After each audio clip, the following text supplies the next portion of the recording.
So let's start. And before that we start today's session, I really want to know about you people. थोड़ा सा बता दे नाम, कहाँ से आपने कर रहे हो एमएस, कर रहे हो या कर चुके हो, लाइक ट्रेनिंग चल रही है या कर अभी खत्म हो गई है, एग्जाम कब है? चलें हम ना या डॉक्टर सूरत, नाम तो बड़ा प्यारा है। What does it mean Surat?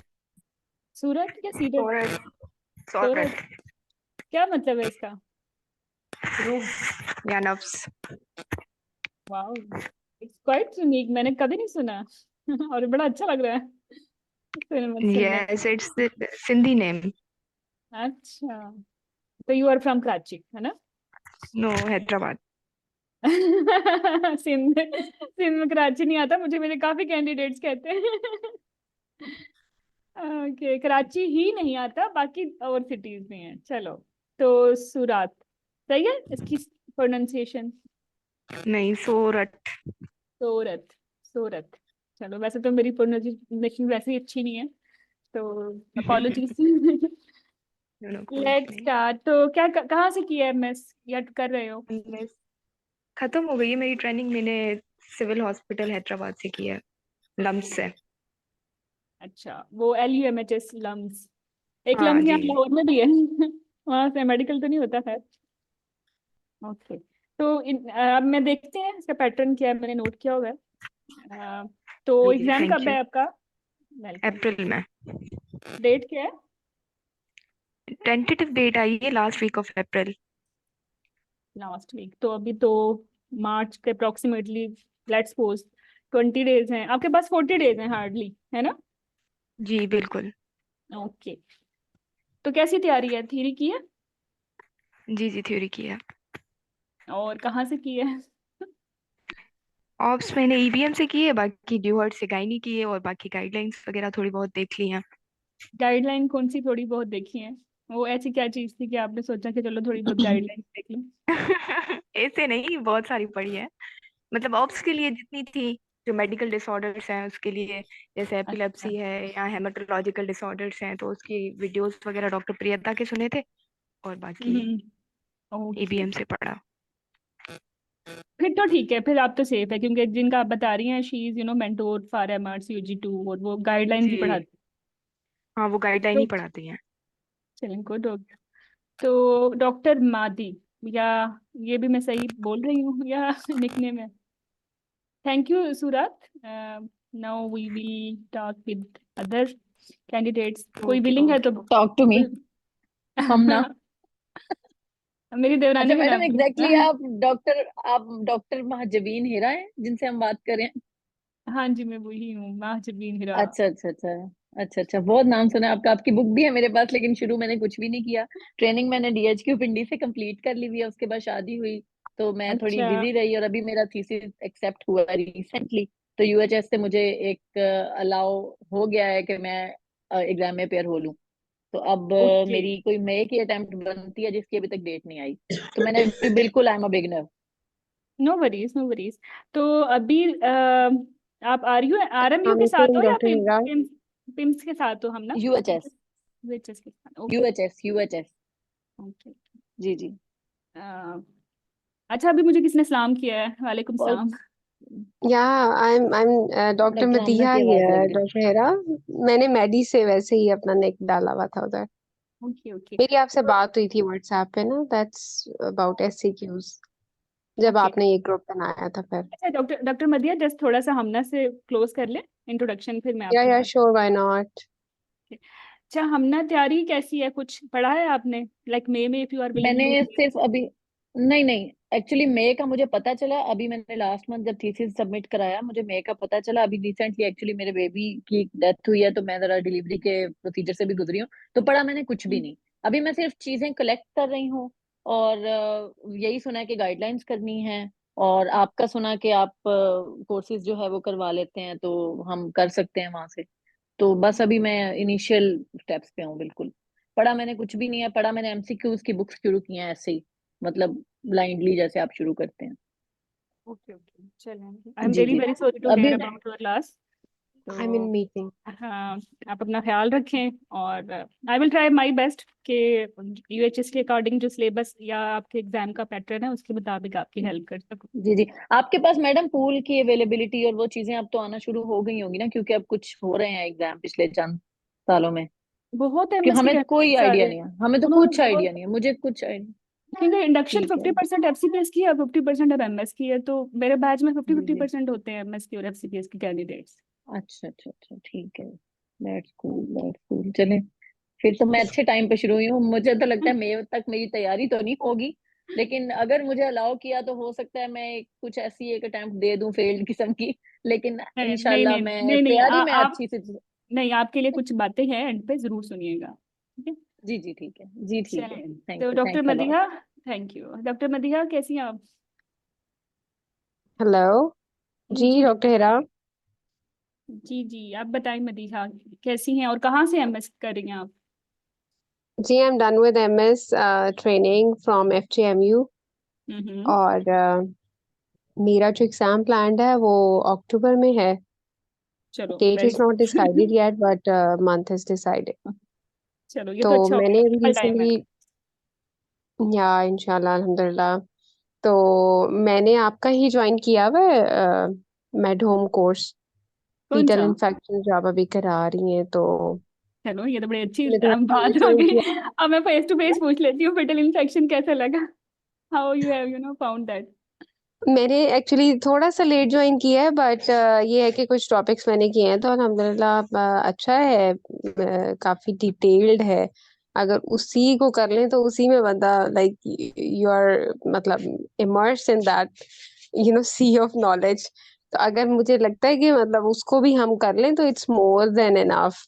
But या डेफिनेटली जैसे आपने अपने उसमें बताया है ना, आपने अपने ओरिएंटेशन सेशन में कहा था कि आप लेक्चर भी करें साथ गाइडलाइंस भी देखें, तो कर तो मैं अभी उसी तरह रही हूँ. दो मैंने अभी सारा नहीं किया. I am left over with a lot of topics but मैं उसको कर लूंगी जो आप इंशाल्लाह गैप्स देंगी बीच में. तो आज और और कल गैप का बाकी ही दिन है ना? मतलब आपको 2 ऑफ डेज दिए थे मैंने रिवीजन करने के लिए, तो आप कंप्लीट कर जी लें फिर। जी.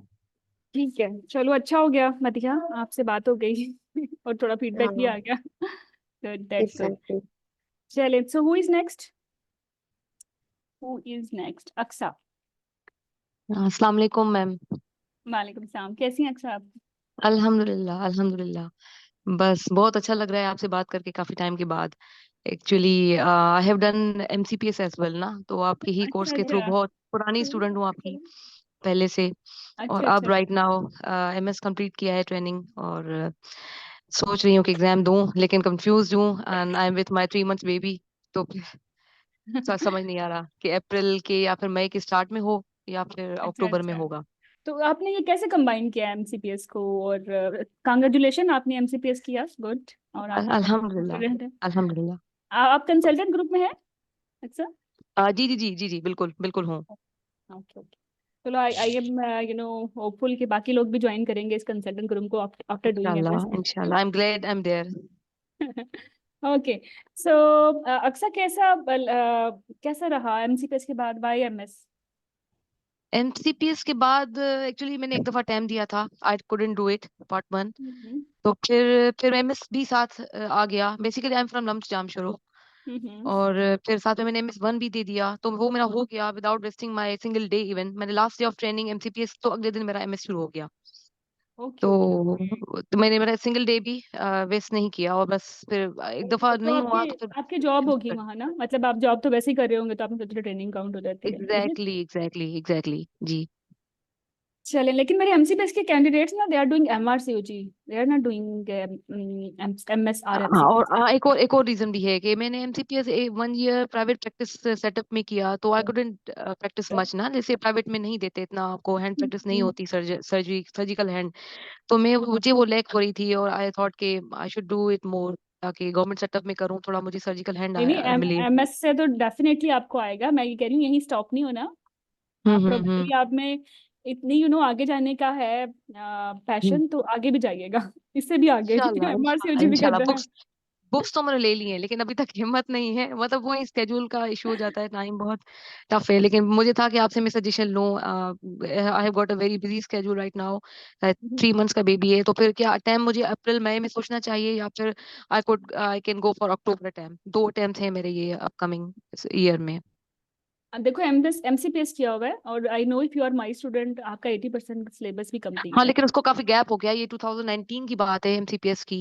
उसके बाद 4 साल की ट्रेनिंग की है। और चले फिर आप मुझसे बाद में बात कीजिएगा, आई विल सी के कितने परसेंटेज कवर कर चुके हो, वरना फिर इतना हरी में देने की जरूरत नहीं है। एटलीस्ट 3-4 हम्म मंथ्स लगते हैं एमएस के अकॉर्डिंग तैयारी करने में। और आपको पता है मुझे एफसीपीएस पढ़ाते हुए इतना स्ट्रेस नहीं होता जितना मुझे एमएस के लिए होता है, क्योंकि ना एमएस के हम्म क्वेश्चंस बड़े ही क्लिनिकल होते हैं, मतलब शदीद जी। क्लिनिकल। हम्म और आप क्रैश कोर्स का भी कह रही थी ना कि क्रैश कोर्स भी होगा, तो आई थॉट कि शायद मेरी थ्योरी भी पहले एक दफा आई हैव गॉन थ्रू, तो शायद क्रैश कोर्स करके थोड़ा टाइम दे सकूं, तो इसलिए। मेरा ख्याल है थ्री से स्टार्ट करें, क्योंकि हम्म आप एलयू एमएचएस से कर रही है ना, जी जी जी, और इसके एलयूएमएचएस। पैटर्न में ऐसे क्यूज भी है ना। बिल्कुल बिल्कुल, ऐसी क्यों, इसकी मुझे परेशानी ज्यादा है। हाँ नहीं, ऐसे क्यूज नहीं होंगे अगर आपने ऐसे तैयारी की, ऐसे क्यूज के लिए बड़ा डीप हाँ पड़ता है। जी, दैट्स जैसे ट्रू। अभी अभी आपको याद है हम कुछ दिनों पहले एक ऐसे क्यू डिस्कस कर रहे थे, वो एक पेशेंट आई थी जो कि 34 पे, नहीं 34 के पैरामीटर से 39 पे थी, लाइकर भी ठीक था, एवरीथिंग वाज ओके, और बच्चे के हम्म वही ना आफ्टर बर्थ उसको पेटिकी आए थे, और और उसको जो था स्पेटोमेगैली थी, है वो ना। शायद वो सिफिलिस का सिनेरियो था, आई गेस। नहीं, देवर वही आस्किंग टू डिफरेंट, वो डिफरेंशियल्स टू भी पूछ डीबी। रहे थे। सिफिलिस तो जी समझ जी आ जी। गया था, बट व्हाट वाज नेक्स्ट, अब आगे हाँ डीबी। बोलिए। हम्म तो फिर आपको नेक्स्ट का नहीं पता, आई नो नहीं पता, you have to hmm read it in depth, कि वो इन नेक्स्ट डेप्थ। सीएमपी बनता है, क्यों बनता है, फिर थर्ड क्या बनता हम्म है, टॉक्सो बनता है, क्यों हम्म बनता है। तो फिर इस तरह जब हम्म डिफरेंशियल्स आ जाते हैं ऐसे क्यों में, और फिर उनको डिफेंड करना, हम्म उसमें नॉलेज की एप्लीकेशन काफी है। तो मैं आपको ये नहीं कहूंगी कि आप इसको दें ऐसे। तो 3-4 मंथ्स थ्योरी पढ़ें अच्छी सी, देन ठीक है। Sit in exam. Okay, thank you so much, जजाकल्ला। ओके, अल्लाह। तो let's start. Okay, so actually आपको पता तो है, मुझे जानते हैं अक्सर लोग, और मैडम हमको भी जानते हैं। तो ये थोड़ा सा इंट्रो है कि we are group of medical professionals, मतलब कोचिंग चल रही है एफसीपीएस की, एमसीपीएस की, एमआरसीओजी की, और आईएमएम के एग्जाम्स की, और वी हैव स्टार्टेड फ्रॉम 2019। और लकली आप में से भी एक कैंडिडेट एमसीपीएस की हैं जो who was with her with us since from 2019। और सो फार 2019 से अब तक मेड होम के प्लेटफॉर्म से 700+ कंसल्टेंट्स जो हैं वो अपनी डिग्री कंप्लीट कर चुके हैं। और इसके ये तो सिर्फ वो हैं जिन्होंने कंप्लीट किया है, मतलब एफसीपीएस या एमएस या एमसीपीएस, और थाउजेंड्स ऐसे हैं जो अभी एनरोल्ड है in various courses. So how we can help, हम आपको बहुत स्टार्ट से पिक करते हैं, ठीक है, और फिर ग्रेजुअली ग्रेजुअली ग्रेजुअली ग्रेजुअली आपको लिफ्ट करते हैं टुवर्ड्स सक्सेस। और ये मैं बाद में बताऊंगी। चलो, सबसे पहले तो ये कि एमएस का एग्जाम जो है ना काफी कॉम्पिटिटिव एग्जाम है। अगर मैं इसको एफसीपीएस और एमएस को कंपेयर करूं तो दोनों में जो सिमिलर चीजें हैं, दोनों ही 4 ईयर के हैं, ये प्रोग्राम्स हैं, दोनों का सिलेबस।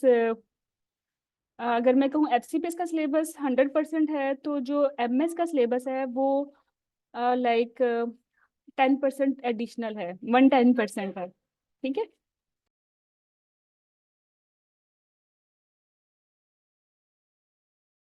ये थोड़ा सा एमएस में चेंज है, लाइक सर्जरी के मॉड्यूल्स आपको बड़े अच्छे करने पड़ते हैं, और clinical application as compare to FCPS ज़्यादा है, तो थोड़ा सा ये एडिशनल है। बाकी एफसीपीएस एमएस एक ही जैसे हैं। इनके क्वेश्चंस, इनके जो एसपीएस होती है स्पेसिफिकली, वो मुझे डिफरेंट नहीं लगते। Like when I am looking FCPS papers या एमएस, तो वो 99.9% एक जैसे होते हैं, अगर मैं सिंगल बेस्ट आंसर या एमसीक्यूज की बात करूँ, ठीक है। तो इसका मतलब ये है कि जो एमएस के कैंडिडेट्स हैं उन्होंने 100% तो वही करना है जो एफसीपीएस के बच्चे कर रहे हैं, लेकिन एडिशनली भी 10% चीजें करनी है, सर्जिकल मॉड्यूल अपने बेहतर करने हैं। ऐसा ही है ना, तुम लोगों की सर्जरी कुछ ज्यादा ही आती है ना। आमना, अच्छा हमारे पास आमना है, your mentor as well. Hello Amna, अस्सलाम वालेकुम। जी कैसी मैडम। हैं आमना? अस्सलाम ज्वाइन वालेकुम। कर लिया आपने? मैंने देखा नहीं एक्चुअली जी जी आपको, आई हैव जस्ट जी, नोटिस मैंने दैट यू शुरू आर से हियर। ज्वाइन किया हुआ था। अच्छा अच्छा, शायद वो जी नीचे आ रहा था शायद नाम। तो कैसी है आमना? जी। अल्लाह का शुक्र है मैडम, आप कैसी हैं? मैं भी ठीक हूँ। तो मैं आप सबको बता दूं आमना के बारे में। आमना भी एमएस कंसल्टेंट है। इन्होंने अम, जो है एमएस पास किया है और बड़े अच्छे ही नंबरों से पास किया है। She was my candidate and now she will be your mentor. She will teach you with be. इंशाल्लाह। और एमएस का ये है कि फिर आपको ना 1-to-1 मिल जाएगा कि एक एमएस का मेंटोर ही है जो आपको एमएस के बारे में ज्यादा अच्छे तरीके से गाइड कर सकता है। लाइक वो इसी प्रोसेस से गुजरा है जिससे लाइक आप गुजर रहे हो। तो इन इन दिस फॉर्म हाँ जी, आपको आमना मिल इंशाल्लाह। गई है। तो यू पीपल आर इंशाल्लाह I will try my lucky. Best madam, इंशाल्लाह। अच्छा आमना, आजकल क्या कर रहे हो? प्रैक्टिस? मैडम मैं आजकल जी प्राइवेट प्रैक्टिस कर रही हूँ एज अ कंसल्टेंट गायनोकोलॉजिस्ट। और वैसे मुझे टीचिंग का शौक था, टीचिंग मेरा पैशन है। तो वो तो मुझे समझ एक आ गया आपका था जब से प्लेटफॉर्म है, आपसे। मतलब अच्छा हो गया। सही सही, मैं जी देख रही थी आपकी ना एक्टिविटीज स्पोर्ट ग्रुप में, तो बड़ा अच्छा आप गाइड कर रहे थे। That was remarkable. जी, thank you madam, thank you. चलिए, आई एम होपफुल ये एक्टिविटी कंटिन्यू रहेगी। सो इंशाल्लाह। आमना, क्या लगता है आपको एमएस का जो एग्जाम है और एफसीपीएस का जो एग्जाम है, जैसा मैंने बताया ऐसा ही है? लाइक सर्जरी थोड़ी ज्यादा नहीं आती? मैडम सर्जरी मतलब एमटीए में जिस तरह से आईएमएम होता है ना, उसमें होती है सर्जरी थोड़ी। लेकिन हम्म। उसके बाद पार्ट 2 मेरे ख्याल से दोनों का सेम ही है, सिर्फ एससीक्यूज का डिफरेंस है थोड़ा। हाँ, वो तो आप ठीक कह रहे हैं कि इनका जो मिड एग्जाम होता है उसमें सर्जरी के ज्यादा जी क्वेश्चंस आते हैं जितने आईएमएम के एफसीपीएस में नहीं आते, तो ज्यादा तो हो गया जी ना। जी। हाँ जी, लाइक ऐसे ही है। 100% अगर एफसीपीएस है तो फिर आप लोगों का सर्जिकल ज्यादा है कंटेंट इन यूर एमएस। जी मैडम, ऐसे ही है। सही सही, तो ये फिर प्लस पॉइंट है कि आप लोग when you will be consultant as compare to FCPS consultants, आपकी जो अप्रोच होगी टुवर्ड सर्जिकल केसेस वो ज्यादा अच्छी होगी। पैरालिटिक आइलियस या पता नहीं। ऑब्स्ट्रक्शन या ब्लैडर या यूरेटर। हाँ बिल्कुल, हाँ तो ये अच्छी बात है। ओके, सो आमना, ये मुझे आमना ने इंफॉर्मेशन दी है कि 14+ यूनिवर्सिटीज हैं इन पाकिस्तान जो करेंटली ऑफर कर रही हैं एमएस गायनी के कोर्सेज। कोर्सेज नहीं बल्कि मैं कहूँगी प्रोग्राम्स। तो इसमें से नंबर अगर हम सीक्वेंस वाइज देखें तो शहीद जुल्फ़िकार अली भुट्टो मेडिकल यूनिवर्सिटी है, Liaquat university of medical health sciences Jamshoro है, फिर बेनज़ीर भुट्टो मेडिकल यूनिवर्सिटी है लारकाना में, फिर पीपल्स यूनिवर्सिटी है नवाबशाह में।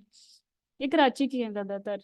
और फिर अगेन ज़ियाउद्दीन मेडिकल यूनिवर्सिटी है फ्रॉम कराची, फिर इसरा है, फिर एक फैसलाबाद मेडिकल यूनिवर्सिटी से भी हो रहा है एमएस का प्रोग्राम, फिर यूएचएस है, post graduate medical institute Quetta भी ऑफर कर रहा है ये डिग्री और इसकी ट्रेनिंग। फिर आरएमयू है, रावलपिंडी मेडिकल यूनिवर्सिटी, फिर निश्तर है मेरी यूनिवर्सिटी।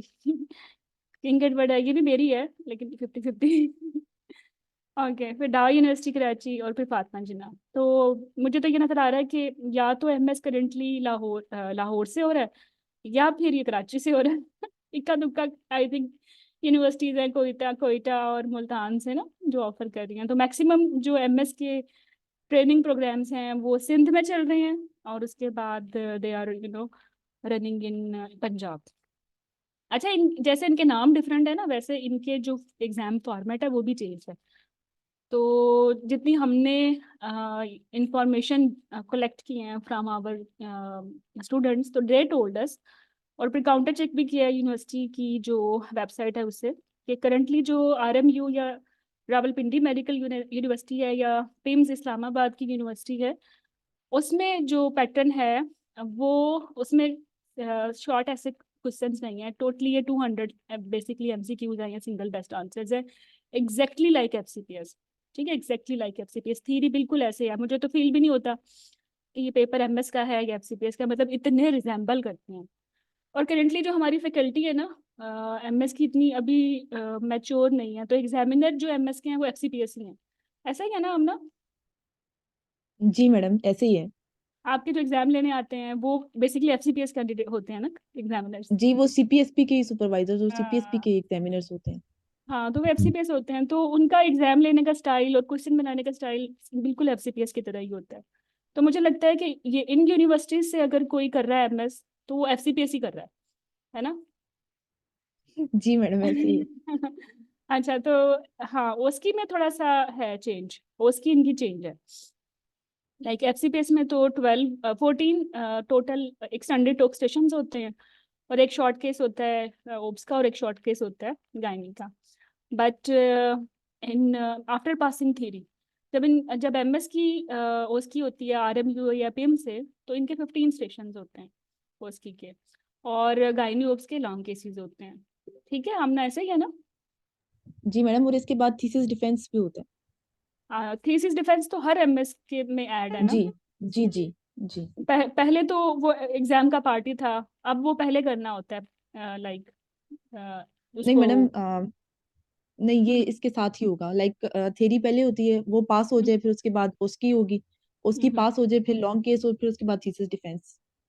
अच्छा अच्छा अच्छा। तो नंबर 1 पे थ्योरी पास करो, नंबर 2 पे जी ओस्की पास करो, नंबर 3 पे लॉन्ग केसेस। लॉन्ग केसेस दोनों होते हैं या एक देना होता है इनमें से, या मैडम, कोई भी दोनों आ देने सकता? होते हैं। नहीं दोनों नहीं, देने। दोनों देने होते हैं, और अगर एक फेल हो जाए तो दूसरी दफा दोनों फिर देने होते हैं।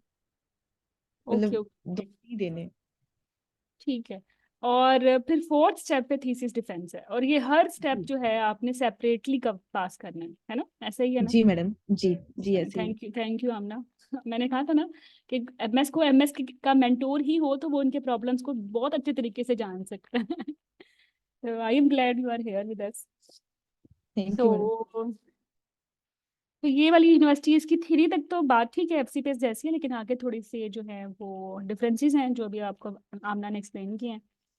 अच्छा, जो बाकी यूनिवर्सिटीज हैं जैसे किंग एडवर्ड है, यूएचएस है, एलयू एचएमएस है, या फातिमा जिन्ना है, यहाँ थोड़ा चेंज है। ये यूनिवर्सिटीज स्टिल दे आर इनके एग्जाम पैटर्न में शॉर्ट ऐसे क्वेश्चंस हैं, मतलब आपको लिखना होता है, वो स्टोरी लिखनी होती है, मतलब एमसीक्यूज नहीं है इंटायरली। 100 एमसीक्यूज हैं और 10 एससीक्यूज हैं। और ये ये जो पैटर्न है ना, आई डिड माई एफसीपीएस इन 2018, और जब मैं ट्रेनिंग करी थी तो हम लोग ऐसे यूज करते थे बिल्कुल इसी तरह जैसे ये पैटर्न है।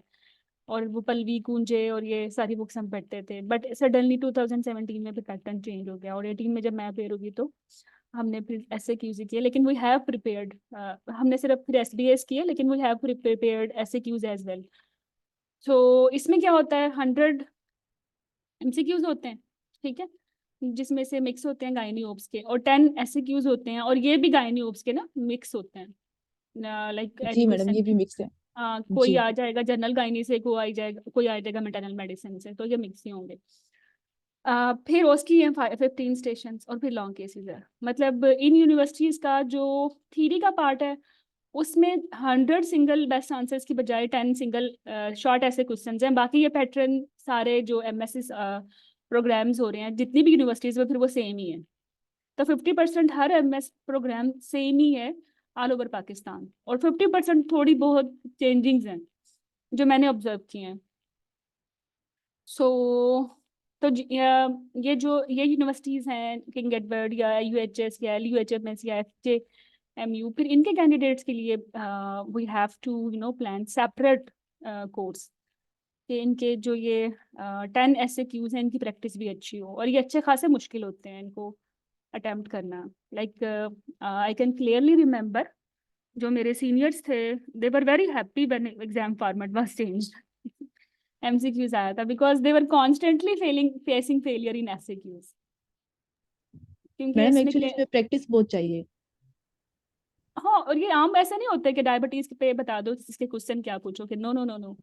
वो पूरी एक लंबी स्टेटमेंट होती है जिसमें आपने डायग्नोसिस बताने होते हैं और उनकी जस्टिफिकेशन बतानी होती है क्यों है ये, और फिर जी इन्वेस्टिगेशन प्लान करनी होती है, फिर मैनेजमेंट प्लान करनी होती है, और बड़ा ये एक आर्ट है इसको अटेम्प्ट करना।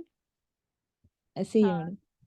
तो चलें, तो इसके लिए फिर हमने ये किया है कि डॉक्टर आमना जो है वो आपके एसएक्यूज को देखेंगी इन आवर कोर्सेज, और जो बाकी सिंगल बेस्ट आंसर्स हैं, because I know they are same like FCPS, तो उसका जो पूल है एमएस का भी आप करोगे और एफसीपीएस का भी करोगे, ठीक है।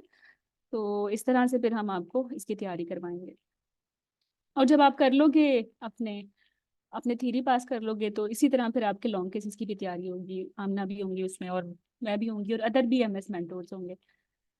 सो अभी हम सिर्फ थ्योरी की बात करेंगे कि जिन यूनिवर्सिटीज़ का जो पैटर्न है वो सिर्फ सिंगल बेस्ट आंसर जैसा है जैसे कि एफसीपीएस का है, तो they will do FCPS pool as well along with their pool. But जिनका शॉर्ट ऐसे क्वेश्चंस है उनको एक सेपरेट कोर्स ज्वाइन करना पड़ेगा, और जिसमें फिर उनको डिफरेंट होमवर्क मिलेंगे, असाइनमेंट्स मिलेंगी, डेली एक्टिविटीज होंगी, और अपना हम चेक करेंगे कि आप सही ट्रैक पे हो या नहीं, और फिर we will provide our keys. This is the way we will continue. So total जो एमएस के मॉड्यूल्स हैं ये टोटल 18 है। क्लिनिकल स्किल्स है, टीचिंग है, गवर्नेंस और रिसर्च है, वेरी इंपॉर्टेंट। फिर कोर सर्जिकल स्किल्स हैं, पोस्ट ऑप केयर है, सर्जिकल प्रोसीजर्स हैं, एंटीनेटल केयर है, maternal medicine, management of labour and management of delivery, then postmortem problems, फिर गायनाकोलॉजिकल प्रॉब्लम्स, सब fertility, sexual and reproductive health, जिसमें ये STDs और कॉन्ट्रासेप्शन हैं, early pregnancy, gynaecological oncology, urogynae and pelvic floor problems जैसे stress incontinence वगैरह। तो ये टोटल 18 मॉड्यूल्स हैं आपके, और ये काफ़ी ह्यूज सिलेबस है। सो जो आपके एग्ज़ाम के हवाले से इम्पोर्टेंट है, और सिमिलरली जो एफसीपीएस के हवाले से भी इम्पोर्टेंट है, अब वो रिसर्च है। रिसर्च तो आपके एग्ज़ाम का इंटेग्रल पार्ट है। आपने अपना थीसिस भी डिफेंड करना होता है, और ऐसा नहीं होता कि जितना मुझे इन्फॉर्मेशन मिली है आमना से, उसमें आपको बायोस्टैट पे भी पकड़ लेते हैं, पी वैल्यू पे भी पकड़ लेते हैं। बड़ा अच्छे से उसको करना होता है। और anyway antenatal care, maternal medicine, labour, gynae problems, जिसमें ये एचएमबी से सारे, सब फर्टिलिटी और कॉन्ट्रासेप्शन, ये आपके मार्क्स गेनिंग मॉड्यूल्स हैं। डेफिनेटली सारे ही करेंगे, सारे ही करने चाहिए जिसने भी एग्जाम देना है, बट इस पे ज़रा ज़्यादा नजर गरम। So let me to be very honest now about sources of your syllabus topic.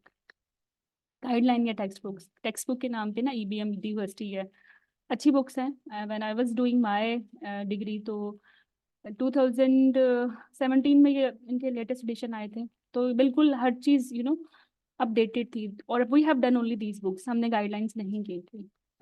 But unfortunately 2018 से 2024 तक इनका एडिशन ही रिवाइज नहीं हुआ। But I have seen and you have people have witnessed कि 80% तो गाइडलाइन चेंज हो गई हैं। हाइपरटेंशन चेंज हुई है, इसमें डायबिटीज चेंज हुई है, इसमें एनीमिया में जो है वो डेवलपमेंट्स हुई है, बल्कि अपनी एसओजीपी की गाइडलाइन आ गई है, और एपीएच चेंज हो चुका है, ऑब्स्कोली, बहुत सारी इंपॉर्टेंट टॉपिक्स चेंज हो चुके हैं, यू नेम इट। तो अब मुझे लगता है कि ये इतनी रिलायबल नहीं है, but if you love these books तो आप ये ज़रूर पढ़ें। फिर आप मेक श्योर करें जो टॉपिक भी आप कर रहे हैं वो टॉपिक अगर 2017 के बाद चेंज हुआ है ना, फिर उसमें जो एडिशनल इंफॉर्मेशन है या जो रिवीजन है या चेंजिंग्स या डिफरेंसेस हैं वो इसमें ऐड करें। तो एक बुक जो 80% जो है ओल्ड है जिसका कंटेंट, उसको आपने 80% एफर्ट करके ठीक करना है, तो इसका मतलब वो बुक ही नहीं बन गई है ना। अगर एक बुक को 80 उसके सिर्फ 20 पार्ट्स आपने उसके ट्रस्ट कर सकते हैं, और 80 पार्ट्स आपने खुद से ही उसको ठीक करना है, तो ये तो बहुत बड़ी एफर्ट नहीं है। इससे बेहतर नहीं है उस बुक को स्किप करें, बजाय उसके कि उस पर चीज़ें ऐड करें, और हर चीज़ में आपको ये फील हो कि ये इन्फॉर्मेशन ठीक है या नहीं है। तो बजाय इसके वी डू दिस एक्टिविटी, हम ओरिजिनल गाइडलाइन से ना कर लें। मतलब क्या आपकी नेचुरल थॉट है, आप जो भी अब सेशन में हो, अगर मैं कहूँ ये बुक पढ़नी है, लेकिन इस बुक में 80% चीज़ें जो हैं वो सही नहीं है, आपने खुद सर्च करनी है और ठीक करनी है, या मैं आपको बताऊं कि ये जो आपका सिलेबस है इसके ये सोर्सेज हैं, डायरेक्टली यहाँ से पढ़ें and you are safe, what you will choose? Guidelines, obviously, we should choose guidelines. हाँ बिल्कुल। रिलेटेड जो है नॉलेज उसको लेना चाहिए, बजाय कि आप थोड़ी चीज फिर उसमें ऐड ऑन करते जाएं। जी जी ज्यादा जी time बिल्कुल। और फिर उस बुक का पढ़ना मुसीबत हो जाता है, उसमें वो एक नई बुक है, उसमें इतनी एडिशन है, उसका भी हालत चेंज हो जाती है, exactly. और फिर भी आपके दिल में ये खदशा ही रहता है कि यार ये मैंने याद तो कर लिया है, लेकिन क्या ये ठीक है? हाँ, या इसमें कुछ और तो नहीं रह गया, मैंने कहीं और से कैसे करना था। हाँ बिल्कुल। तो और इतना एमएस इतना प्रेस्टिजियस डिग्री है, अगर मैं कहूँ ना मैंने बोला है कि एफसीपीएस तो 100% है, ये तो 110 कंटेंट है ना, तब it is more difficult than FCPS. तो इस लिहाज से देखें तो पाकिस्तान की सबसे टफेस्ट एग्जाम है ये एमएस, isn't it? जी जी, हमने तो IMM दिया है तो पता चल गया है। इट्स वेरी हाँ, hectic and difficult to pass this तो फिर होटल हम डिग्री। इस पे रिस्क ले सकते हैं कि हम गलत सोर्सेज से चीजें करें। मतलब नहीं प्रीविया ग्रेड मैडम, आ मैं गए, तो सेशन पिछले पूरे डायबिटीज। एक महीने से सिर्फ सोर्सेज देख रही हूँ कि मैंने कैसे करना है, क्योंकि पहले IMM में भी बहुत हम लोगों ने ना कंफ्यूज रहे हैं, और एंड पे बड़ी 2-3 अटेम्प्ट्स देनी पड़ी मुझे तो IMM की, इन्हीं चक्रों में, कि पता नहीं था करना क्या। मदीहा, आप बताएं कि आपने फीटल इन्फेक्शन अभी अभी एक ही मॉड्यूल किया है ना हमारे साथ, आपको कोई मैंने दिक्कत पेश आई है? मैंने किया जी। आपको कोई दिक्कत पेश आई है खुद से पढ़ने में? Because when you were attending my lecture तो आपको पता था ना इसका टॉग आर्टिकल है और इसकी एक GTD है nicer and it is going to be cover.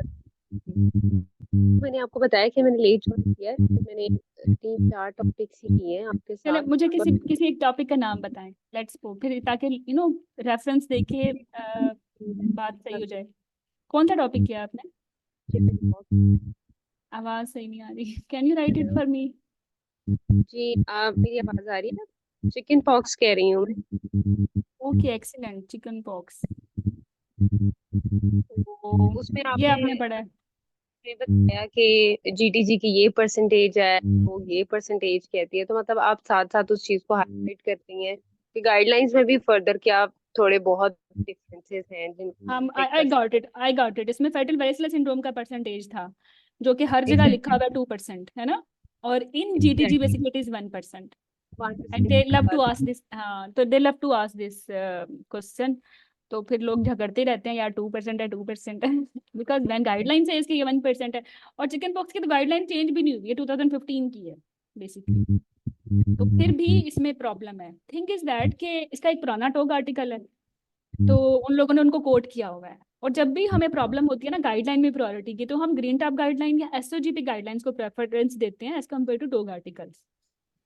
चलो तो अब इससे चलो एक ही बात से साबित हो गया कि we are not safe if we are doing EVM and Dewhurst, so we have to read the guidelines. Okay, चलें तो आगे चलते हैं फिर। तो ये बुक्स नहीं करनी फिर, ठीक है, नहीं करनी। No EVM, no Dewhurst and no gynae. मैंने फिर से, जब भी रिजल्ट आया था तो नया बैच शुरू होता है तो बच्चे कहते हैं ये क्या कर रही हैं मैडम, गाइडलाइन पढ़ा रही हैं, हमने तो EVM पढ़नी है। तो फिर मैंने लाइक एक अपने फेसबुक पेज पे, जो मैडम का पेज है, उस पे पोस्ट डाली थी कि आप जो लोग पास हुए हैं तो उन्होंने क्या पढ़ा। तो उनमें कुछ लोगों ने कहा था हमने बस EVM और EVM पढ़ी है और हमने जो है ड्यूएस पढ़ी है। तो आई वॉज वेरी अमेज्ड कि ये कैसे पॉसिबल है कि ये पास कैंडिडेट्स भी हैं और इन्होंने जो है EVM और ड्यूएस पढ़ी है। फिर उनको इनबॉक्स करके पता किया कि आपने एग्जाम पास कर लिया है, तो they said no we are preparing, and अभी सिर्फ थ्योरी की है, we didn't have pass toss की। तो देखो, वो FCPS के कैंडिडेट्स थे, तो एग्जाम में पास होना होता है 100% लेके नहीं पास होना होता, आपने 75 लेके पास होना होता है। अगर आप 75 पे ही पास हुए हैं तो डेफिनेटली आपने 25% मिस्टेक्स तो की है ना। तो आप इसी चीज को अगर हम कहें कि लेट्स सपोज अगर आप 25% मिस्टेक्स कर रहे हैं तो 25% कंटेंट प्रोबेबली उनके वो ही क्वेश्चंस रॉन्ग होंगे ना जिन्होंने यहाँ से किए हैं, ठीक है। और आई एम लाइक टीचिंग 2018 से 19 से मैंने स्टार्ट किया है। तो जो पैटर्न चेंज हो रहा होता है, MCQs चेंज हो रहे होते हैं, नई ऑप्शन ऐड हो रही होती हैं, वो मुझे क्लियरली पता होती हैं। लाइक जब 2018 में हम सर्वाइकल कैंसर कर रहे होते थे तो ऑप्शन चेंज होती थी। अब सर्वाइकल कैंसर चेंज जब से जैसे ही रिवाइज हुआ है, आपके एग्जाम की जो ऑप्शन है वो चेंज हो गई हैं अकॉर्डिंग टू द स्टेज। अब अभी तो एंडोमेट्रियल कैंसर भी चेंज हो गया है, तो आई एम एक्सपेक्टिंग कि इसकी भी अब 4C स्टेज तक बात जाएगी, राइट। तो don't trust on these things. और देखो जिंदगी में ना आपने सही चीजें करनी है हमेशा। अपने अपने करियर का ये रूल बना लो, जो प्रैक्टिस ठीक है, जो लेटेस्ट है, मैंने वही सीखनी है और वही करनी है। अगर ओल्ड गाइडलाइन ही करनी है तो फिर कितनी ओल्ड करनी है। एक गाइडलाइन 2023 में चेंज आई है, आई थिंक 2023 में क्या चेंज हुआ है, हाँ, एंडोमेट्रियल कैंसर की नई गाइडलाइन आई है, ठीक है। और इससे पहले ये 2021 में आई थी, इससे पहले ये 2018 में आई थी, इससे पहले ये 2014 में आई थी, और इससे पहले ये 2010 में आई थी। तो फिर एक कैंडिडेट को अगर इतना ही शौक है पुरानी गाइडलाइंस करने का, तो फिर तो उसको क्या श्योरिटी है कि 2010 की करेगा, वो 14 की करेगा, वो 18 की करेगा, वो 21 की करेगा? You are not sure, you have to do these 5 guidelines then. तो जो आपकी कॉमन सेंस है ना, वो भी इस चीज को एक्सेप्ट नहीं करती कि आप ये इतनी लंबी एक्टिविटी करें। ठीक है, और जो दिल की बात है, जो सही बात है, वो यही है कि आपने लेटेस्ट चीजें करनी है। और हाँ, अगर मैं कहूँ कि कोई गाइडलाइन 2022 में आई है और फिर पुरानी 2023 में चेंज होगी, या आप यहाँ थोड़े कंफ्यूज हो, या एक ही टॉपिक पे दो डिफरेंट सोर्सेज हैं। जैसे एक नाइस की गाइडलाइन है, जिसकी मैं आपको एग्जांपल देती हूँ, डायबिटीज है, और दूसरी हमारे पास एसओजीपी है, डायबिटीज इन प्रेगनेंसी की। तो अब क्या करें?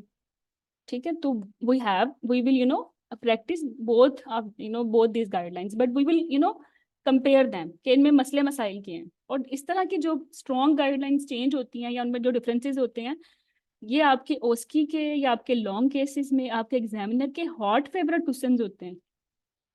तो वी विल अगर कोई स्ट्रॉन्ग रेफरेंसेस में प्रॉब्लम है और बड़ी क्लोज हैं वो, 22 और 23 एक साल का ही फर्क है, तो फिर I will suggest you do both, या एटलीस्ट इनके कंपैरिजन करें। लेट्स सपोज अभी लेबर केयर गाइड अभी नई आई है आपके लेबर मॉड्यूल में, ये WHO की है। इससे पहले आप करते थे नाइस हेपाटोग्राम, है ना? तो जैसे ही ये गाइडलाइन रिवाइज हुई या ये चेंज आया, तो सब एग्जामिनर ने पढ़ लिया इसको। और जब 2022 से लेके 2023 तक हर एग्जाम में, अब मैं तो टीच कर रही होती हूँ MCPS, IMM, FCPS, MS, even MRCOG, तो उसमें हर जो एग्जामिनर था उसका जो पहला क्वेश्चन होता था वो यही होता था कि what is the difference between labour care guide and WHO। और इसी तरह यही क्वेश्चन होता है कि what is the difference between nice and SOGP।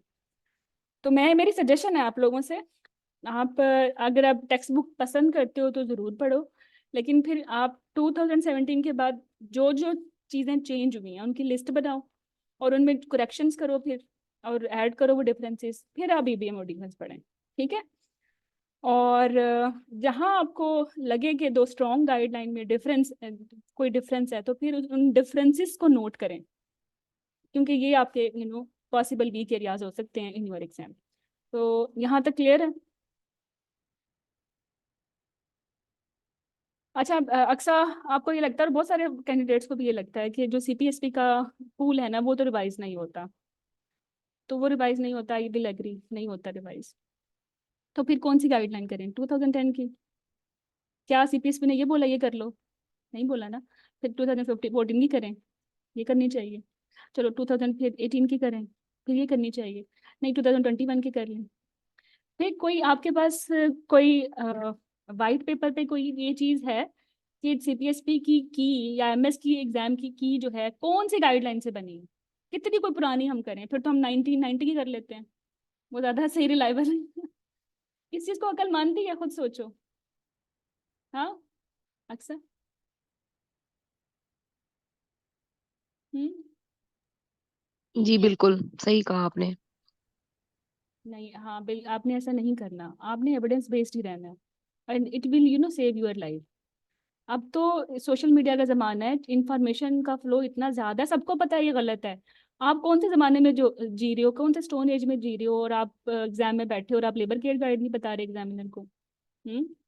आपको ये नहीं पता कि SOGP ने क्यों चेंज की है अपनी रिकमेंडेशन नाइस से? फिर तो आप कोई लॉजिकल बात ही नहीं कर सकते। आपका सर्वाइकल कैंसर का पेशेंट है, ऑन्कोलॉजी के यूनिट्स जो है लेटेस्ट अपनी रेडियोथेरेपी कीमोथेरेपी ऐड कर रहे हैं, और आप वो पुराने तरीकों से इसको मैनेज कर रहे हो। You can't survive. अगर कोई मिरेकल हो भी जाए, आप पास भी कर लो, तो आप अपनी फैकल्टी में सर्वाइव नहीं कर सकते।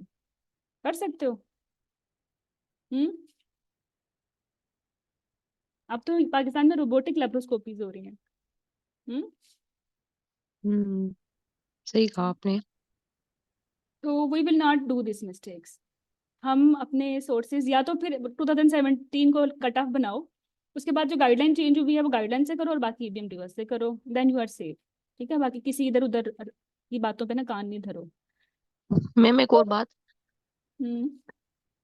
हमारे सीनियर्स भी कहते हैं कि डूअर्स को स्पेशली आप फॉलो करें। और सब कहते हैं प्रोफेसर्स भी कि वो ड्यूअर्स की बातों बातों से मतलब वो लॉन्ग केसेस में स्पेशली वो क्वेश्चंस पूछते हैं जो कि ड्यूअर्स में या फिर 10 टीचर्स को बिल्कुल। कभी कभार वो टारगेटेड रखते हैं, तो उसके हिसाब से फिर क्या किया जाए? आप बताएं कि madam in older versions might be it was like that, but in 2023 it was this, but 2024 it was this. Madam चुप हो जाएंगी। फिर आगे पढ़ेंगी। Don't do this. हाँ, क्योंकि काफी ऐसे हमारे प्रोफेसर्स हैं जो कि गाइडलाइंस को साइड में रखती है, लेकिन ड्यूअर्स और टीचर्स उनके फेवरेट हैं, तो वो उनको टारगेट करके कुछ भी पूछ देखो, लेती हैं कि इसमें ये मैंने है, तो आप जब अकॉर्डिंग मैंने टू मैंने उससे जब पढ़ा था बताएं ना, मुझे। जब मैंने एग्जाम दिया था ना, तो मैंने भी ड्यूहर्सिटी में पढ़ी थी। मैं 2018 में I have did my post graduation.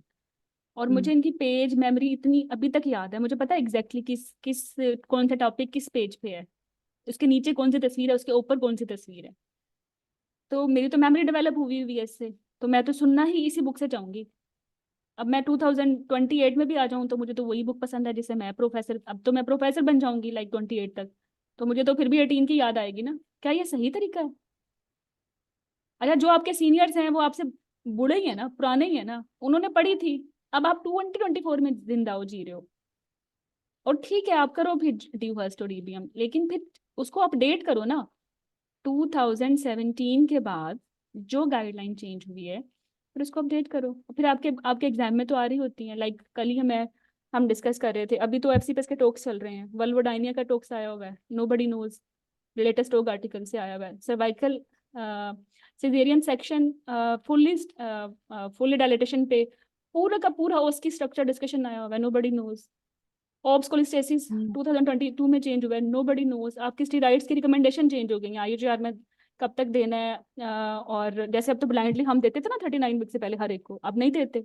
अब मैक्सिमम 34 तक देते हैं। मैक्सल पेट आ गया है नया। कैसे सर्वाइव करोगे फिर आप? स्टेरॉइड मैडम इसमें मैं एक 2022 में पॉइंट चेंज हुए ऐड हैं। करूँ? हम्म। लाइक जब मेरा लॉन्ग केस था तो ऑप्स कोली की तब गाइडलाइन आई थी नई नई। तो मेरा ऑप्स कोलिस्टेसिस का स्टेशन था, उन पे मैडम ने नई गाइडलाइन नहीं पढ़ी हुई थी। तो हम्म। मैं पढ़ के गई हुई थी, जब मैंने उनको बताया इसके बारे में तो उन्होंने कहा ये आपने किधर से पढ़ा है। जब मैंने उनको रेफरेंस दिया तो शी सेड कि मैंने अभी तक ये गाइडलाइन नहीं पढ़ी, तो मुझे ये गाइडलाइन बता दो। लेकिन उन्होंने इस चीज पे आर्ग्यू नहीं किया कि ये तुम मुझे गलत बता रही हो या इस तरह से। मतलब उन्होंने इस बात को मान लिया कि ठीक है नई गाइडलाइन से है और वो सारा कुछ उस तरह से। मेरे तो ख्याल से आप, आप अगर नई चीज पढ़ के जाते हो उसका रेफरेंस देते हैं तो अगला भी उसको मान लेता है। और बल्कि ये जो वर्कशॉप पे आते हैं ना एग्जामिनर, वो ये बताते हैं कि हमें तो एग्जाम कैंडिडेट्स पढ़ा के जाते हैं कि ये चेंज हो चुका है मैडम, नहीं अब तो ये हो गया है, अब तो ये हो गया है। और फिर हम जी जाके ऐसे ही पढ़ते है हैं मैडम। उसको। मैम तो एक और जी कंफ्यूजन है। हम्म। मैम हमारे मैंने ये सुना है क्या सीनियर से कि एससीक्यूज का जो वो आंसर है जो वो एक्सपेक्ट करते हैं, अगर हम उस हिसाब से आंसर नहीं करते तो फिर वी आर फेल्ड। तो बिल्कुल, ये तो बिल्कुल एग्जैक्ट बात है। मतलब एक क्लिनिकल डायग्नोसिस उन्होंने उसको डिजाइन किया था थैलेसीमिया, आप उसको रेंट एफिशिएंसी में बनाओगे, आप फेल हो। नहीं नहीं, अगर एक तो एक होता है पिन पॉइंट आंसर तो हम लिख लेते हैं, लेकिन द पैटर्न भी मतलब हम उसको किस तरह लिखें, किस पैटर्न में वो एक्सपेक्ट करते हैं, किन वर्ड्स में हम एक्सप्लेन करें, मुझे वो कंफ्यूजन होती है कि कैसे हम वो कैरी आउट ये करेंगे ये इसको। एग्जाम ये एग्जाम ना ओईटी का नहीं है, ठीक है। ये है, आपने लिखना है कि आपका एक डायग्नोसिस बना हुआ है, एक पेशेंट है, उसको रिकरेंट मिसकैरेज हो रहे हैं, लेट्स सपोज। हम्म। और she is let's suppose para 0, और अबार्शन इसके 3 हैं। और ये अब आई है प्री कंसेप्शन काउंसलिंग के लिए ना। और on examination you have noticed कि इसको जो है व्हाट आई विल ऐड, कि इसको बीपी ज़्यादा है, ठीक है, शी इज बी, और उसको जो है स्ट्रोक की भी एक हिस्ट्री है, ठीक है। BP high and one history of stroke. अच्छा, so what are your differentials, कौन से हैं? हम्म।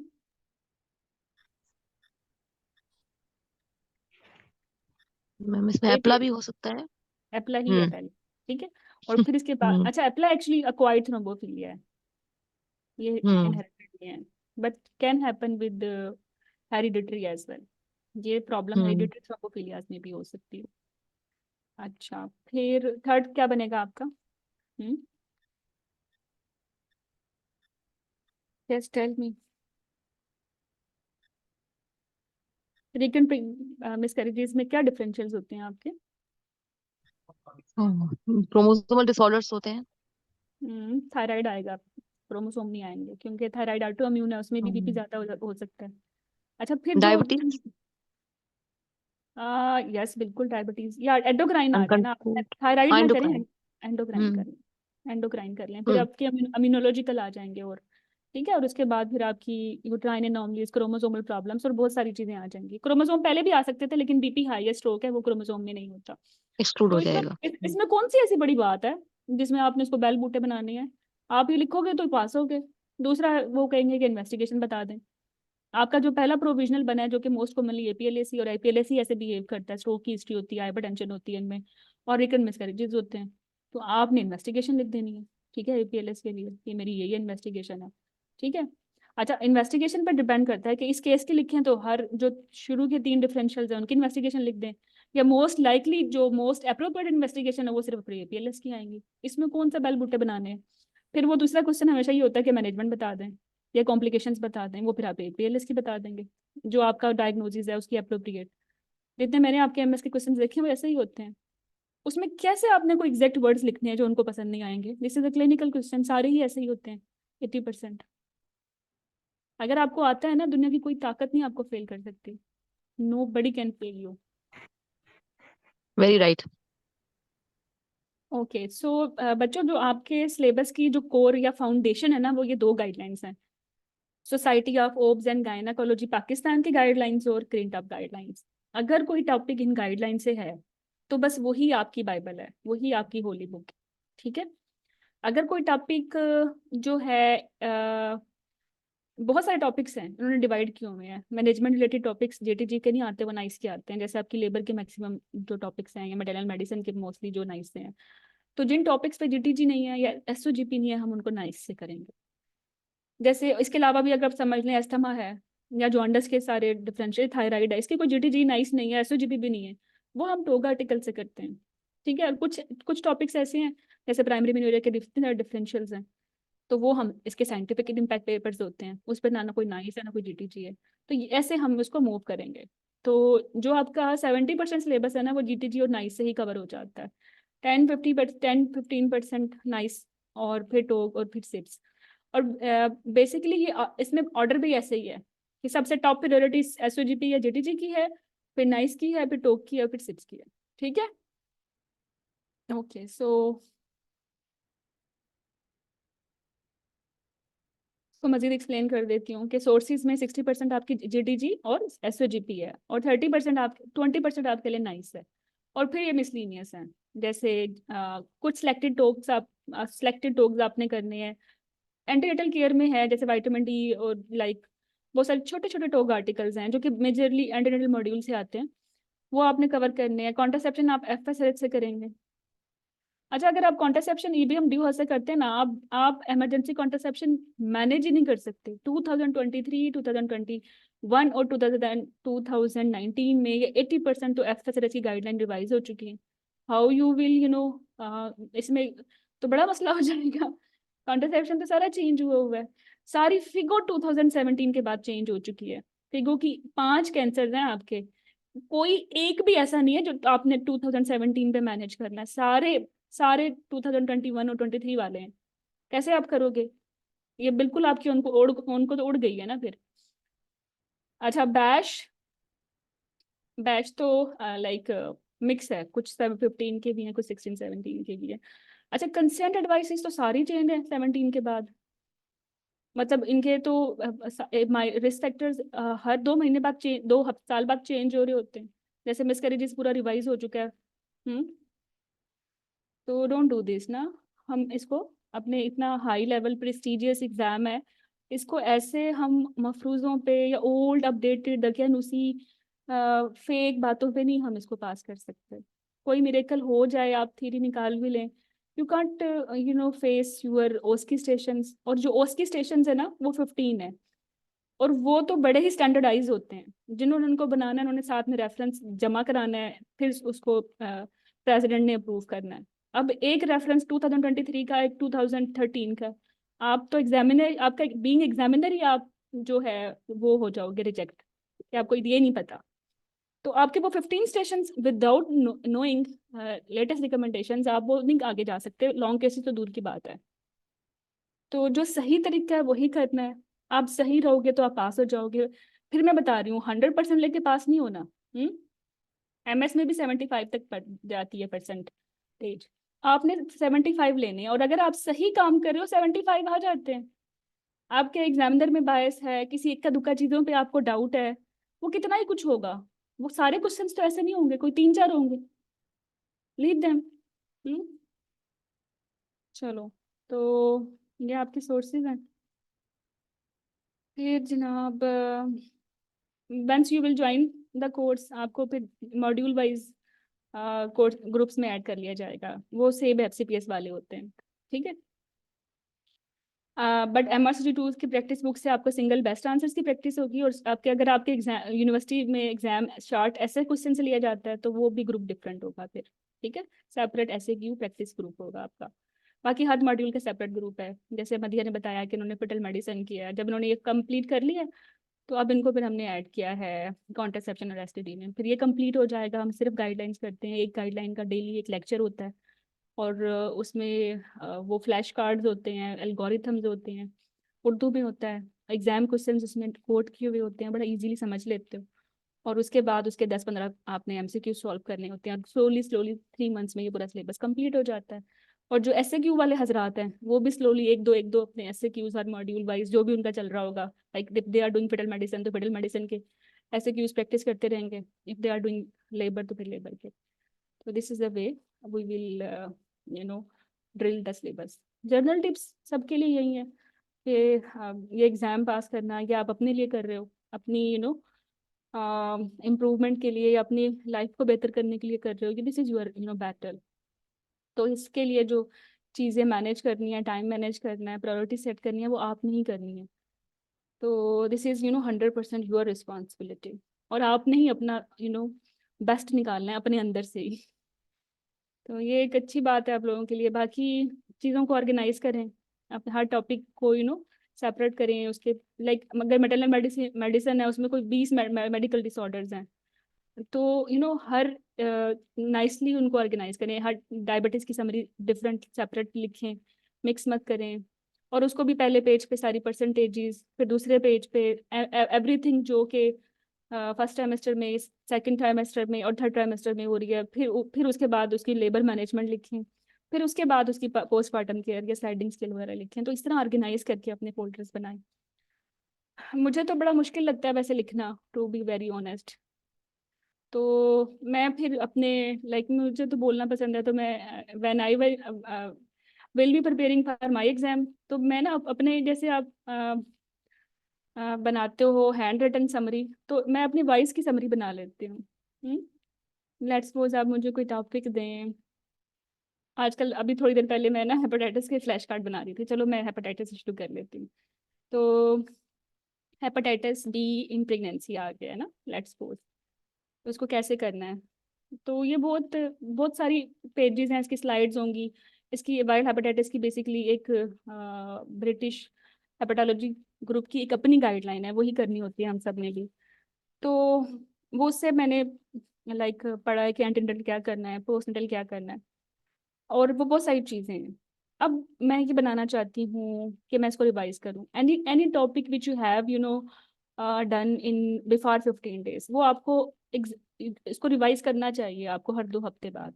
तो ये फ्रीक्वेंट रिवीजन से वो चीज़ें याद रहती हैं, आपके मेमोरी सर्किट्स होते हैं ना वो मैच्योर होते हैं, स्ट्रांग होते हैं। आप एग्जाम में ये इन्फॉर्मेशन बड़े आराम से ना रिप्रोड्यूस कर सकते हो, या इनको प्रोसेस करके अपनी की निकाल सकते हो। तो कैसे करें, अब आपने तो लिखा भी नहीं कहीं और आपने टॉपिक भी रिवाइज करना है, तो लिसन। तो I will talk to myself, I will open my mobile and I will record my voice and I will tell myself, listen Hira, when a patient will come in with hepatitis B, तो क्या करोगी इसको। मेरा M ये है कि mother to child transmission कम से कम हो। तो अच्छा यूं करेंगे, फिर इसका जो हेपेटाइटिस E का जो DNA है अगर वो ज़्यादा है 20,000 इंटरनेशनल यूनिट से, या इसका जो E एंटीजन का S एंटीजन का जो क्वांटिटेटिव लोड है वो 4 से ज़्यादा है, तो मैंने इसको 24 वीक पे ना इस पेशेंट को मैं एक सेफ एंटीवायरल स्टार्ट कर दूंगी टीनोफो पे, और इसको मैं टिल 12 वीक्स तक कंटिन्यू रखूंगी पोस्ट डिलीवरी। तो फिर इससे इस पेशेंट से ना इसके बच्चे को नहीं जाएगा ये। अच्छा, जब बच्चा पैदा हो जाएगा तो ना फिर मैं क्या करूंगी, बच्चे को मैं माँ के फिर देखूंगी ये सारी वायरोलॉजी। तो अगर इसमें ई एंटीजन है या इसका डीएनए 1 से ज़्यादा है, क्योंकि टूथ है ना, उसमें ट्रांसमिशन में जब वो माँ के पेट में था, अब आफ्टर बर्थ ये 1 हो गया है, तो स्पेसिफिकली मैं ये मेंशन करूंगी। तो 1 है, और अगर इसके जो है बच्चा प्रीमेच्योर है या लो बर्थ वेट है 15 ग्राम से छोटा है, तो इसको मैं डुअल वैक्सीन लगाऊंगी। ठीक है, और जो इम्यूनोग्लोबुलिन है मैं उसको 24 आवर में दूंगी, और जो इसकी एक्टिव वैक्सीन है उसको जो है मैं 0, 1 और 6 मंथ पे दूंगी। और ये मैं इसकी माँ को भी कहूँगी कि दूध पिलाए, लेकिन बच्चे की ना वैक्सीनेशन पूरी कराए। अगर वो दूध पिलाती है और वैक्सीनेशन नहीं कराती तो फिर मैं उसको कहूँगी कि आपके बच्चे में ये अब जा सकता है। और लेबर में ना मैंने कोशिश करनी है इस पेशेंट को मैं कोई फेटल इन्वेजिव मॉनिटरिंग ना करूँ, जैसे फेटल ब्लड सैंपलिंग है। बस अब ये पूरा टॉपिक मैंने खुद को बता दिया जो इम्पोर्टेंट था, और बाकी सारा कचरा है, क्योंकि मैंने याद, मुझे पता है पूरी इतनी सारी लंबी बातों में ये 4 बातें या 2-3 बातें मुझे ना मेरे मेंटोर ने कही थी कि ये एग्जाम के हवाले से इम्पोर्टेंट है। अब मैं ये भूलना चाहूँ तो मैंने रिकॉर्ड कर ली 2 मिनट की वॉइस, और मैंने अपना व्हाट्सएप पे ग्रुप बनाया हुआ मैटरनल मेडिसिन के समरीज का, उस पर मैंने उसको लिख भेज दिया, और मैंने नीचे उसका नाम पे लिख दिया कि ये ना हेपेटाइटिस बी की समरी है। 15 दिन के बाद मैंने वो 2 मिनट का वॉइस नोट सुनना है, मेरा तो हेपेटाइटिस बी रिवाइज हो गया ना। समझ आ रही है आपको ये मेरी बात? हम्म। Yes yes yes. तो इसी तरह आप सिफिलिस के बना लो, मलेरिया के बना लो, इसी तरह आप HIV के बना लो, टॉर्च के सारे बना लो, GBS का बना लो, सेप्सिस के बना लो। और ये 2-2 मिनट के सुनोगे तो पूरे 2 घंटे में आपका पूरा फटल इन्फेक्शन रिवाइज हो गया। 2 घंटे भी बहुत बड़े हैं, मतलब एक घंटे में हो गया। तो ये आपके अगर आपने लिखा नहीं है तो आप वॉइस के थ्रू थोड़ा इसको इजी कर लो। हम्म। तो ये भी अच्छा तरीका है, लेकिन मेक श्योर कि 15 डेज के बाद ना टॉपिक को रिफ्रेश करो। और ये काम कभी नहीं करना कि बहुत सारे ग्रुप्स कोर्सेज ज्वाइन कर लो, चाहे वो पेड हैं चाहे वो अनपेड हैं। इससे ये नहीं होता कि वो लाइक अच्छी बातें नहीं करते, वो अच्छी बातें करते हैं, ऑब्वियसली हर बंदा ही पढ़ा रहा है, उसकी जिम्मेदारी है। अगर वो इसके आपसे आप चार्ज कर रहा है बाय एनी मीन्स, लेकिन आपका इसमें नुकसान है। आप में मल्टीपल इंफॉर्मेशन मल्टीपल चीज़ों की ऐसे ही आई जा रही है, आपका जो कॉग्निटिव लोड है वो इतना बढ़ गया है कि जो टू डू लिस्ट थी वो नहीं हो पाई। ठीक है, ये नहीं करना, इससे फोकस खराब होता है, कंसंट्रेशन खराब होती है, एंजाइटी बढ़ती है। तो स्टडी पार्टनर मिल जाए तो अच्छी बात है, लेकिन पॉजिटिव लोगों के साथ बातचीत करनी है। ठीक है, और छोटे छोटे स्टेप्स लेंगे तो फिर इंशाल्लाह आप जाएंगे टिल टॉप। जंप नहीं लगाने कोई जंप नहीं है to the road of success पे। ठीक है, सो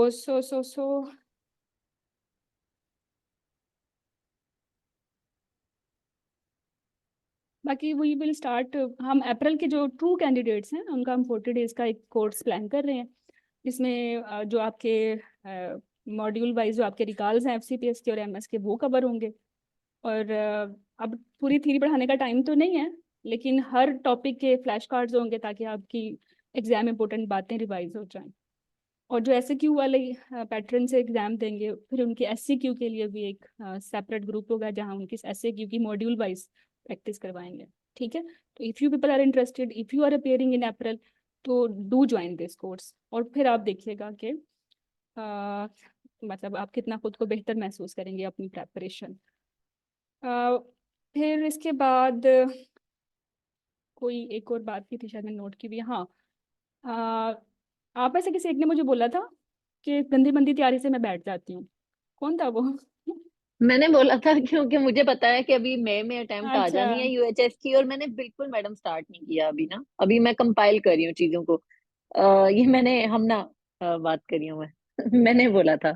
अच्छा, देखो हम ना गंदी मंदी तैयारी से आपके जो प्रॉज हैं वो ये हैं कि आपको एग्जाम का पैटर्न समझ आ जाएगा, दूसरी दफा बड़े तमीज से पेपर देके आओगे ना, क्योंकि you have been through this process. हो गया ना, एग्जाम में एक दफा बैठ आए हो, वो ऐसा अपना ही एक्सपीरियंस होता है। लेकिन ये ना इसी मकसद के लिए मुझे था कि चली जाऊं मई में अच्छा कुछ थोड़ा सा पढ़ के।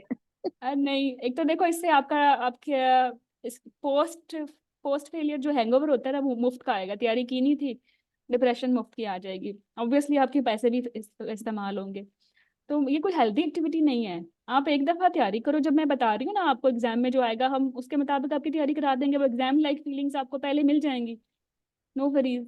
तो आप ना फुल 100% अपनी तैयारी देके दिल के साथ पेपर में बैठो, ठीक है। And when there is a जी जी विल देयर इज ए जी। वे। को ऐसा नहीं है अल्लाह ने लेकिन मैम आपको ये नहीं मे लिखा की है। अटेम्प्ट में मतलब अभी मेरे पास टाइम इसकी प्रेपरेशन के लिए जितना कोर्स है उसके लिए एटलीस्ट 3 to 4 तैयारी मंथ्स तो करो। चाहिए होंगे ना। हाँ बिल्कुल बिल्कुल। इतने तो चाहिए होंगे 3 to 4 months तो फर्स्ट रीडिंग के लिए जरूरी है, फिर आपने मिनिमम। रिवीजन करनी जी है। जी तो ना जी जी। करें। अच्छा फिर तुम पास भी होगे, चलो मैं कहती हूँ तुम पास होगे, तुम्हें क्या ये लगता है हाँ ये जी, अच्छा है? यही बात है, वही बात है कि अब it's not worth it at the end हाँ ऑफ द तो डे। फिर यू मस्ट ओस्की में हैव अ लॉट ऑफ परेशान, नॉलेज आफ्टर दैट। फिर ओस्की में परेशानी होगी। फिर ऐसे लॉन्ग ही केस में है, परेशान ऐसे ही है, होगी, सेम सेम सेम। फिर भी तो रिपीट करना है ना। फिर ऐसे प्लान करो कि yes I exactly will appear, exactly. कि मैंने थ्योरी पास नहीं करनी, थ्योरी से कौन सा मुझे डिग्री मिलेगी, मैंने तो पूरा एग्जाम निकालना है एक अटेम्प्ट में, और बिल्कुल मैच्योर अटेम्प्ट के साथ जाना है, ठीक है। बिल्कुल। और रिसेंट गाइडलाइन सारी पता होनी चाहिए, मतलब ये जो आपने बात की ना कि आप अपनी फैकल्टी में कल को मूव करें या जो भी, वो जिस तरह आपने पूरी बात की है दैट वाज वेरी राइट कि हमें फॉर लाइफ ये चीजें चाहिए कि हमें ये इतनी अच्छी आ जाए अभी। तो इट्स बिल्कुल। इम्पोर्टेंट। यस।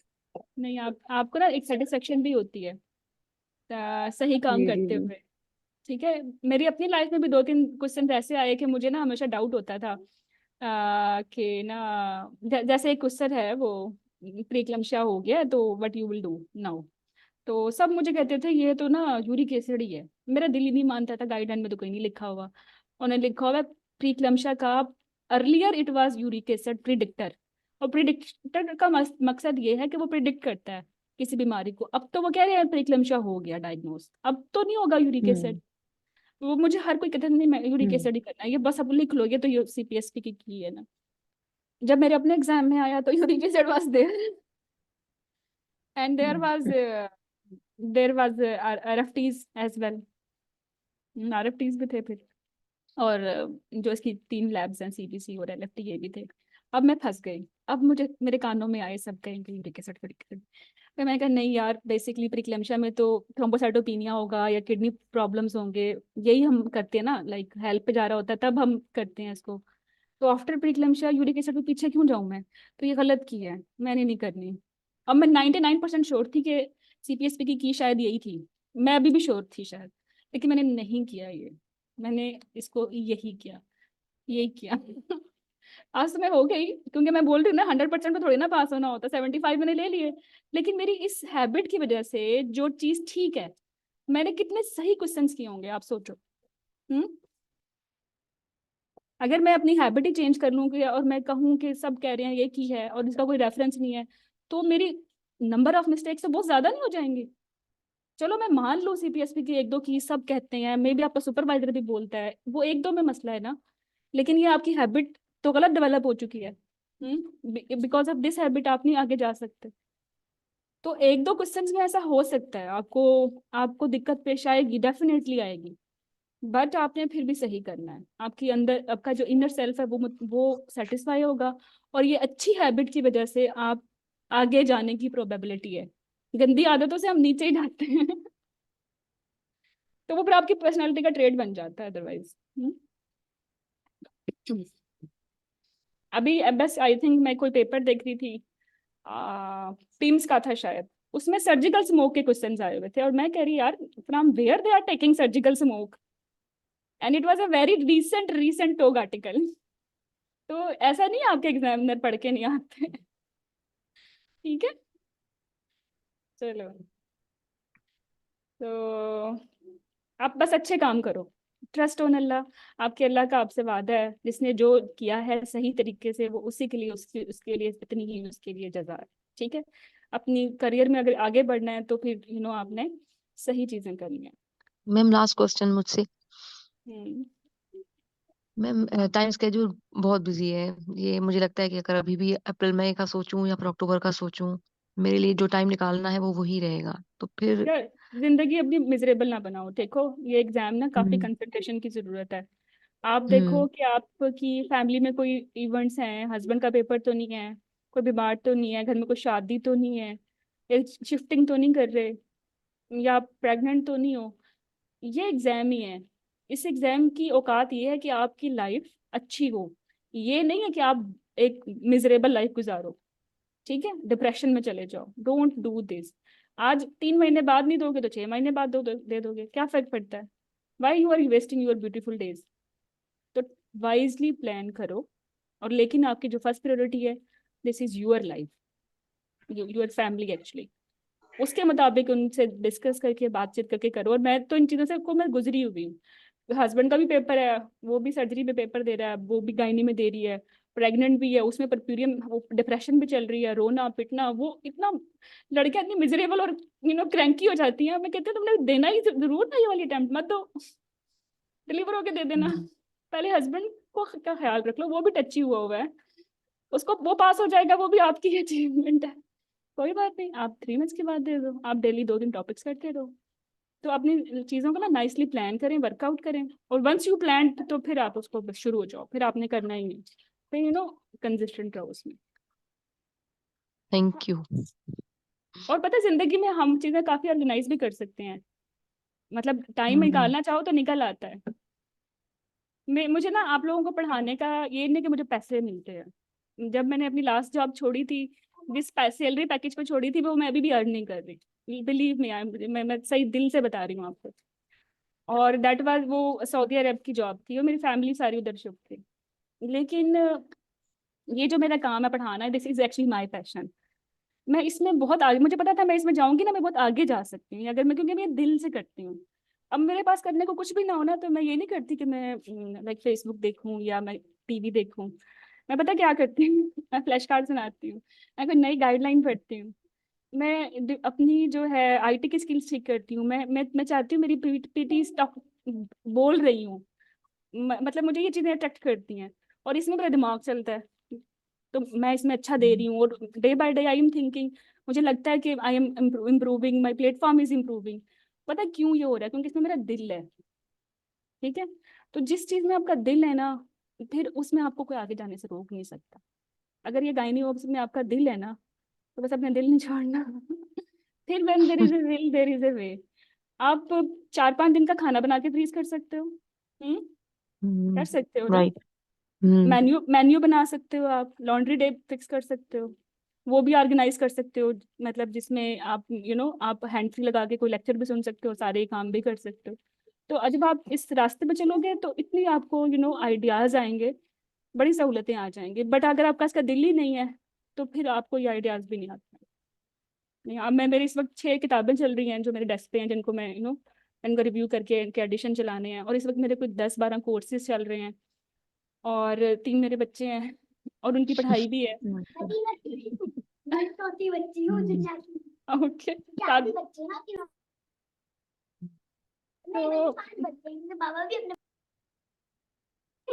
तो बोलो तो ना, नहीं अमन, आउट हो गए मेरे बच्चे। तो ना बस फिर चीजें मैनेज हो जाती, चीजें फिर चीजें मैनेज हो जाती हैं अगर आप इस तरह दिल से करोगे, क्योंकि ये आपकी हॉबी बन जाएगी, और जो हॉबी होती है ना उसके लिए टाइम निकल आता है। ठीक है, तो बस इसी के साथ हम राइट। जिंदगी जो है thank you so start much. करते हैं। ओके डॉक्टर हेरा, एक क्वेश्चन है। हम्म पेशेंट है, वजाइनल हिस्टेरेक्टमी हुई है उसकी, मतलब टोटल एब्डोमिनल हिस्टेरेक्टमी हुई थी। अभी जो है ना हमारे पास वॉल प्रोलेप्स के साथ आई है। ठीक है, तो हम उसमें how will you proceed to reach the diagnosis, अब इसमें क्या लिखेंगे हम? देखो, अगर वो वाइल्ड प्रोलैप्स के साथ आई है तो इसका मतलब डायग्नोसिस नहीं बना ना। वो आप मतलब मतलब इट्स वो तो मीन की हम अपना सिम्टम। डायग्नोसिस बना रहे हैं। हाँ, नहीं वो हाँ तो नहीं, जस्ट वो आई है ड्रैगिंग सेंसेशन के साथ, तो हाँ फिर हमने कंप्लेंट अपना लिखो, डायग्नोसिस बनाया। कंप्लेंट लिखो ना, कंप्लेन लेके कंप्लेंट। आई है सिर्फ। जी। तो अगर कंप्लेंट, अगर आफ्टर हिस्टेक्टमी किसी पेशेंट को ड्रैगिंग सेंसेशन की या बैकएक की है, तो सबसे पहले ये हम्म। वाल्व प्रोलैप्स ही है। और आपको पता है वाल्व प्रोलैप्स बिल्कुल। क्लिनिकल डायग्नोसिस है, आपने हिस्ट्री और एग्जामिनेशन पे डायग्नोस करना है, इसकी अल्ट्रासाउंड कराने की जरूरत नहीं है, ना एमआरआई कराने की। बिल्कुल। तो आप बस लिखोगे कि इसकी एज है या मेनोपॉजल है, और history hysterectomy in itself is a reason, आपके लिगामेंट्स वीक हो जाते हैं, आपने उनको कट करके लाइगेट किया है, हम्म। तो this is valve prolapse, I will examine her. ठीक है, और एग्जामिनेशन फाइंडिंग्स जो है वाल्व प्रोलैप्स की ये होती हैं, क्वांटिफिकेशन इसकी पॉप क्यू पे करते हैं, फिर आपका प्रोसीड मतलब करेगा ये जो हमें कुछ भी। स्टार्ट जो है, हाँ वो प्रोसीड फॉर द डायग्नोसिस जो है वो ही हिस्ट्री एग्जामिनेशन से ही करेंगे ना। हाँ, आपने सिर्फ ये नहीं लिखना कि वॉल प्रोलैप्स है, आपने ये भी लिखना है व्हाई इट इज वॉल नहीं प्रोलैप्स, वही, हाँ रिस्क बिल्कुल फैक्टर्स लिखने हैं। सही। ठीक है, तो फिर आपने दूसरा डेडी भी लिखना है अगर वो पूछ रहे हैं डिफरेंशियल्स। वो क्या है? नहीं वो बस यही पूछ रहे हैं कि how will you proceed to reach the आओ, डायग्नोसिस। बस वही है फिर, वॉल प्रोलैप्स है टॉप बट। ये तो इतना इजी क्वेश्चन है, I was expecting some difficult, कुछ मुश्किल पूछो। असल में हमें लिखने में मसला हो रहा है ना कि मतलब शुरू कहाँ से करना है, तो इस वजह से। आप लोग ना ऐसे क्या करो, ये जो बुलेट्स हैं ये बनाया करो। किसने कहा है लिखो कहानियां, इतना टाइम नहीं होता है। ऐसे क्यूज तो बिल्कुल। बहुत मुश्किल से पूरे होते हैं। आपने सिर्फ बुलेट्स बनाने हैं। ये दीदी है, जैसे आपने मुझे बोला ना ये वाल प्रोलैप्स है, ये वाल प्रोलैप्स है। मेरा आज पेन नहीं है इसी से लिख रही हूँ, सॉरी। ये वाल्ड है, ठीक है। तो इसके रिस्क फैक्टर्स हम्म। क्या हैं? ठीक है, रिस्क फैक्टर्स इसके आपने बुलेट्स में लिख दिए, 1 2 3 4। ये इसलिए वाल प्रोलैप्स है। Her age, she is menopausal, history of hysterectomy, और हिस्टेक्टमी भी अगर प्रोलैप्स की वजह से हुई है, ये भी एक रीजन है।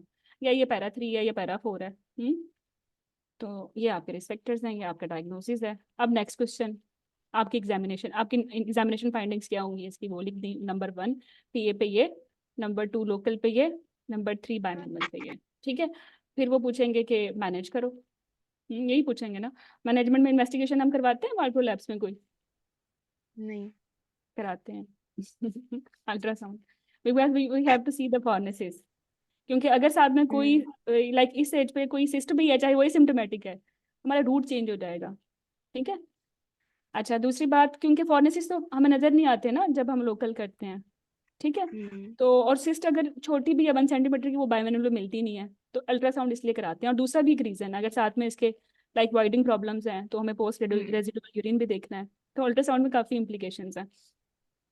अच्छा, फिर आपने इसकी इन्वेस्टिगेशन में इसका पैप का पिछला रिव्यू भी करना है, और बेसिक इन्वेस्टिगेशन वैसे ही करानी है क्योंकि आप सर्जरी करने जा रहे हो।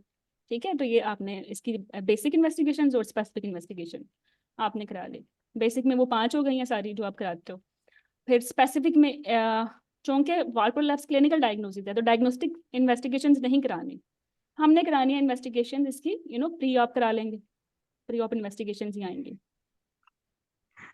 अच्छा, दूसरी बात, जरूरी ना कि प्री ऑप ही हो। अगर क्वेश्चन में ऐसा है कि she is not willing for surgery, फिर इन्वेस्टिगेशन करानी ही नहीं, नो नीड एट ऑल।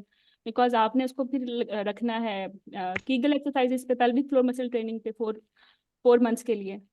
ठीक है, 3 टाइम्स करेंगे। तो फिर उसके बाद आप उसको रीसेस करोगे after 4 months. If she is improving she will continue it.